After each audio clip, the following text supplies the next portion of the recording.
several trophies whilst playing a distinct brand of football under Pep Guardiola.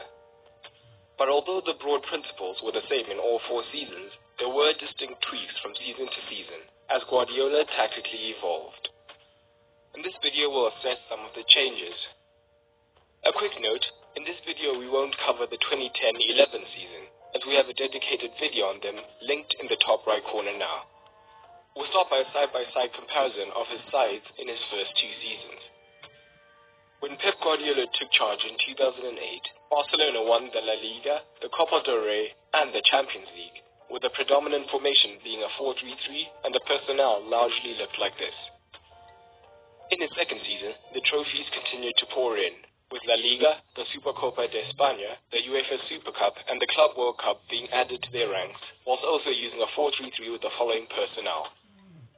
The Phase 1 build-up play was similar between the 2 seasons, with Valdez looking to find one of the centre-backs to initiate the play. If the centre-backs were pressed high by the opposition, in either case, they were comfortable splitting to the width of the 18-yard area to make it harder for the opposition to close them down, as they would be spread across the pitch. The defensive midfielder was key to this, and although Busquets often featured in 2008-09, it is only the following season where he became the undeniable first choice in this position. Either way, they would drop between the centre-backs when it was required to form a back 3 when building up to outnumber the forwards higher up the pitch. In the midfield, Iniesta suffered from injuries during Guardiola's second season, meaning that many of his appearances were late in the game as a substitute. So, Seydou Keita, who is more of a defensive player, found himself starting here for much of the season. As a result, the more attacking Maxwell started at left-back instead of Abidal to maintain Barcelona's attacking thrust on this side, which Iniesta often helped when he moved wide. And it is here that we begin to see some of the tactical differences, mainly dictated by the composition of Barcelona's front players. In 2008-09, Messi was happy wide on the right, and was an inverted winger more than anything else, often happy to hug the touchline during the build-up play, and only tuck infield when he had the ball and was looking to go for goal or feed a teammate, or providing the incisive movement in the last phase of play with off-the-ball movement. This meant that Alves was still highly attacking, but often had Messi ahead of him, and could look to combine vertically and overlap Messi to try and create more space for him wide on the right. Very late on in this season, Messi was now occasionally used as a centre-forward, and Eto'o was selfless and had the traits required to play on the right, and could move into this region to maintain the balance of the team. This is in contrast with the tactical problem Pep encountered with Ibrahimovic in the following season. Messi, having had the taste of playing as the false 9 at the end of the prior season, now wanted to occupy the central regions. So instead of making his way down the wing, then looking to cut in from high up the pitch, he now headed infield much earlier and wanted to receive the ball here, meaning that Barcelona now had more numbers central. This also meant that Dani Alves was no longer performing in support to the right winger, but instead he was now the primary provider of the width. And with Messi giving more numbers central, Xavi could look to offset the lack of balance on the right at times. Ibrahimovic, unlike Eto'o, didn't constantly push the opposition's backline deep by staying on the defender's shoulder, as he liked getting much more involved on the ball deeper, something which Messi did as well, which is why they often didn't thrive when playing together.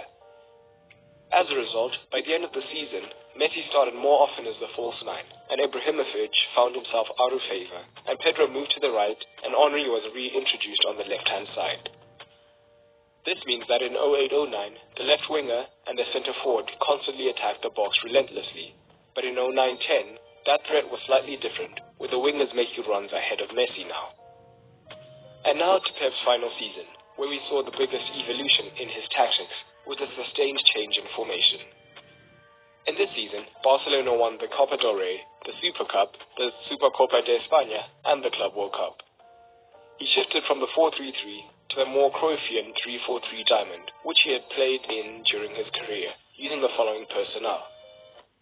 This formation was used primarily against teams who operated with a 2-man front line and tried to sit deeper against Barcelona. Busquets often slotted into the central position due to his passing ability, and this meant that the outside centre-backs could confidently create passing lanes higher up, knowing that he would find them with unerring accuracy, allowing them to bypass the front 2. With Seydou Keita more limited on the ball, one of Xavi and Iniesta often dropped in alongside him to form a double pivot to help him progress the ball. Using this tactic, Pep had several men central, and this forced the opposition to contract. And instead of fullbacks, Pep had genuine wingers, who would then be able to freely receive the ball on the touchline.